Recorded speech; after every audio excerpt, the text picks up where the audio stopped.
on, y'all? We back at it again. Another hot review for you. Drams on deck.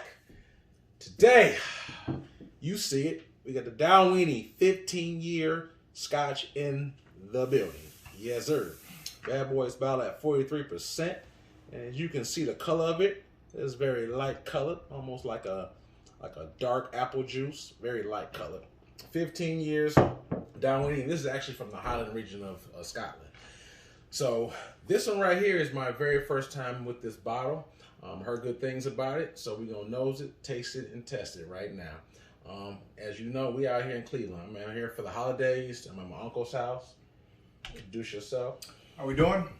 It's an honor to be here at Drams on deck. Ever since my nephew told me about what he's doing, I said, hey man, we get an opportunity, I'd like to sit in as a guest. And I said, the next time I'm out in California, you know, we'll do that. But he came to Cleveland before I made it to California. So opportunity came and So said, let's do it up. So I'm looking forward to it. He's got a nice collection himself. This is one of the ones he had not tried. I was like, yeah, we need to get this on a review along with others. So I've been here for a while. This is my roots of Cleveland. So I actually had some fun in the snow. So I just may drop that link for that little vlog in this video. But be that as it may, we're going to nose it, taste it, test it. Where'd you get this from, Unc? What store? I got that. Man, oh man. It's probably I got that from Giant Eagle Okay. Market Square District, Solon. Okay. Forgive me, it's delayed reaction. So how much did this run you? That was about $70. $75. This is a 15 years. So I will say for 15 years, this is pretty underpriced. But when you think about Macallan and Dalwhinnie, just name a couple of contemporary scotches, those are well over $100. So the fact that this is the price that he paid for 15 years, that's not bad at all. So one thing I like about this, I call it a surprise creeper or whatever you want to call it. Sneaked up on us as far as the enjoyment of the product, because it's not something that's well advertised, not something that's talked about a lot, and I like to try different things from time to time. If I spend my money, I don't like it, then I don't try it again. But I tried that, as I thought about it, some years back with a friend of mine. I did enjoy it, but it doesn't get a lot of media play for whatever reason when you talk about the other major brands of scotch. So I bought it, and everybody that I've turned on to it enjoys it very much. So it's a great opportunity to put it on Drams on deck, and it's a very good product as far as I'm concerned for the price. absolutely. So we're going to see how good it is in just a second. Let's see what this nose is.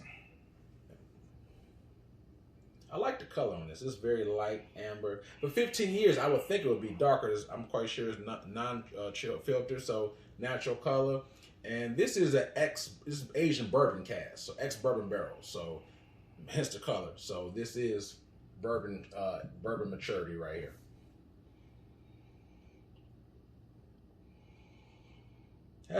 I'll be honest with you, it has like some of a muted nose.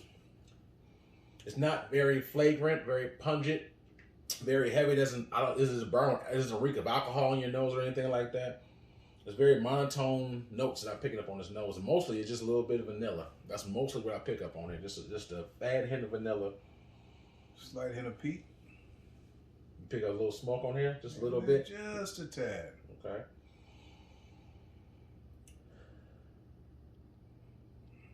I like that. I like the color, but yeah, just very faint on my nose. I said just a little vanilla, but he says peat for him.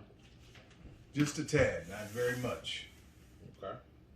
It's not a strong, pungent alcohol. Yeah, alcohol when you put it to your nose. It's not like a super peated one where you can just taste it. You know, you can smell it 5 feet away. It's not like a Lafroy or anything like that. But yeah, it's pretty muted. But nevertheless, we about to really get into what we came for, which is the taste. That being said, let's get to the taste on the palate.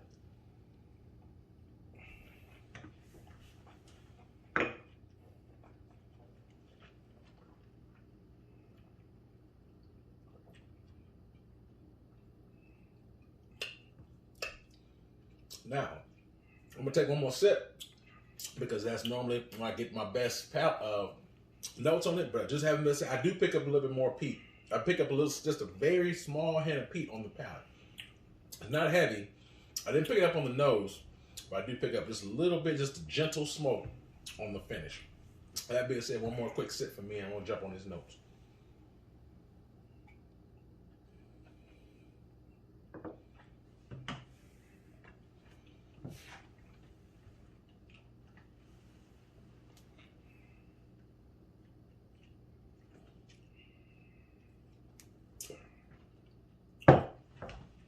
Man, you know what?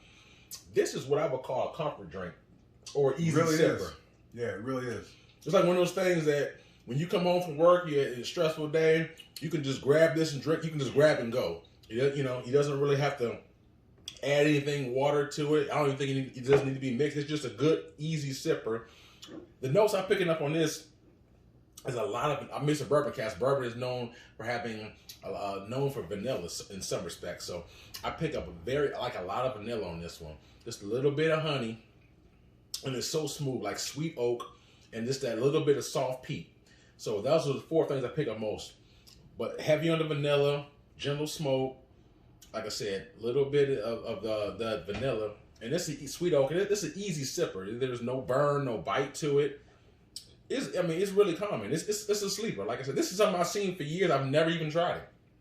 I must admit, to a certain degree, I am a sucker for visuals. I like presentation, bottles, packaging. If I never had it, if I see two things on the shelf and I don't know which one to get, I normally, if they're relatively same price, same age statement. If it is this age statement, I typically tend to go for the better looking bottle. I'm a sucker for visuals. But that being said, now that I had the opportunity to dive into this, 15 years is very smooth. You know what I'm saying? It drinks very, very easy and mellow. I mean, this is something I can come home and drink regularly. You know what I'm saying? Certain things you don't drink on special occasions, but this you can drink on any occasion. It just goes down that easy. Everything is blended very well with it. Nothing stands out to you overwhelming or strong. And like you said, it's just an easy sipping scotch. Man, it's nice and easy. It's smooth. And to be honest, with what he said, it's not something that's advertised a lot where it stands out and you've seen it where it makes you want to go buy it. No, it's word of mouth. Actually, I was over a friend's house and he turned me on to it a while back. And I was really impressed with it. So something like this, people will underestimate the quality. People will truly underestimate the quality. It's very, very good for the price. And to me, it competes with some of the heavy hitters, by all means. Like I said, you have a slight peat taste for me. I could pick it up slightly in the smell. It's not overwhelming. The honey, the vanilla, everything is blended just right, and nothing is overwhelming for the other, you know. And it's truly a comfort drink. Comfort sipper. I call this kind of balanced. Like, you know, like he said, nothing, like there's not one thing that just stay, like the peat is there, but it doesn't just jump out, you know. Everything is kind of, you know, almost on a similar level. At least on my path, the one thing that sticks out a little bit more than anything is honey. But nevertheless, it's one thing that's balanced. So it doesn't, like, I wouldn't say it's overly complex. You know what I'm saying? It's not like, you know, mind-boggling complex. But what it is an easy sipper, very smooth, and it has a lot of good notes that are very balanced. And that's what I like about it, you know. And it's relative to price. The price point is very good. This is not something that's super hard to find. I wouldn't say it's at every liquor store, but it should not be hard to find. And the price point is going to be less than $100 for a 15-year Highland Scotch. That's not normal. You know what I'm saying? A lot of 15 years are at least 100 and up. Yeah. So for the fact that you can find that for that price point, easy sipper, this is something that you should have in your staple. I think, you know. You know, and to be honest, I like to compare things. So in my mind, if you never had this before, this is a picture. If you ever had a Dalwhinnie, they have a 12-year-old first fill bourbon. Now that, on the other hand, is a higher proof. I think it's roughly around almost 50% ABV. This is 43%. So that one is a little bit more oomph to it. I mean, I think that for me, the higher proof, it lasts a lot longer. So the finish is going to be longer on that than this. But if you ever had the Dalwhinnie first fill bourbon, just imagine, this is an ex-bourbon cast as well. So this is a little bit older, but the proof is higher. So if you like that, you'll like this. Or even the Dalwhinnie Double Wood. Double Wood is actually a mixture of sherry and bourbon, but I don't pick up much sherry on the Dalwhinnie. So if you like those two Dalwhinnies, the Double Wood, First Fill, or even the Oban 14, that one has a very soft peat like this. So if you like any of those three, Oban 14, first fill Dalwhinnie 12 or the Doublewood, I think you will like this for sure. Those are contemporaries, and just so you know, this is cheaper than all three of those. Just so you know, and it is the older than all of them as well. Keep that in mind. One more thing I'd like to add to that: if you ever had and me, I'm always looking at price comparison. If you ever bought something and you enjoyed it, but you felt it was overpriced, and so the next time you go out, you say, "Well, I'm going to get this particular whatever, but I'm not going to buy that one because that's overpriced. I'll go to something else." You could purchase this. It's a 15-year for what it is. And even if you're not crazy about it, you still haven't lost it, because how often do you come across the 15-year scotch for that price? Now, I'll say this too. I can't see, if you're a scotch drinker, I can't see you not being satisfied with that. That's a truly comfort, smooth drink. Everything's balanced just right. And you can't lose. In my opinion, you truly can't lose. That's my opinion. You may have a different one, but it's definitely worth trying. Would you give this a rating? Would you score this out of 1 to 10? 10 being the best. To be honest with you, for the price and for the age and for the taste, I give it a 10. You give it a 10? Yeah. 10 out of a 10. Yeah, I give it a 10 out of 10. Yeah, for the taste, for the price, for the age, for the balance. Okay. Yeah. You can't lose. In my opinion, you can't lose. So so him is a 10 out of a 10 because for him it's available, easy, simple, and it doesn't break the bank. And you can find you can find it anywhere. It's very available. Yeah, you can find it anywhere. Sometimes you gotta have those hard to find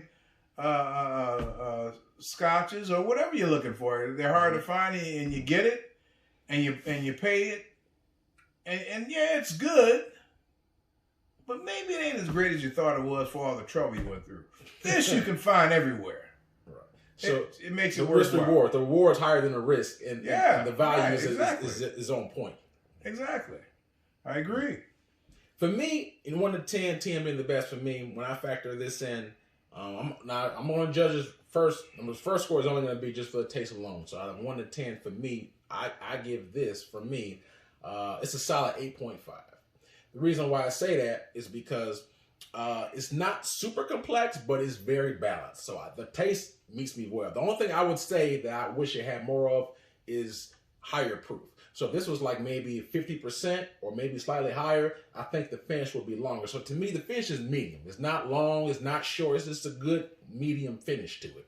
So I think a higher proof would benefit for a longer finish. And if it was slightly more peated, this is a gentle smoke, but in fact, just a little bit. So if you ever had a Highland Park 12 that has more peat, I think, for me, I think the peat would, just a tad more peat and a higher proof would make it better, just based upon other things I've had. But when I factor in price and availability, I have to maybe bump it up to an 8.75 because it's very available. The price point is great, and 8.75 for me. Because I really give it an 8.75. I got to be honest. Oh, 8.7. 8.75. Okay, I misunderstood you. Okay. 8.75. Okay. Because I feel as though that's extra points I got because it's easy to find. Like I said, it's not gonna break the bank, and for the price point, you really getting a lot. The only thing I knock is the proof, and I wish maybe slightly more complex, maybe a little bit more peat. But it's still good nevertheless. Very comforting. I like it. So I would definitely pick this up. I've never owned a bottle of this, but I will be owning one probably very soon. So that being said, 8.75, which is pretty much an A. It's pretty much an A- level for me. I really enjoy this. This is a good sipper. I'm glad I actually tried this one. This one I must admit that I didn't try, so I didn't really have an opinion of it. But it's a Highland one. It's very good, man. So that, like I said, 10 for him, 8.75, 8.75 for me. This is a good one. Dalwhinnie 15-year. Let me say one more thing, too. As far as high-end taste tests, he's been doing this longer than I. So, therefore, he maybe is doing a lot more comparisons to other things that he's tasted on the high-end level than I have. So, that could be also the reason he's come up with the score he did. But, for me, can't lose. Absolutely. You'll like that? The like button, hit the subscribe button, Likes and subscribe for free. Till coming with more heat. Till then, signing off. Drams on deck. Huh.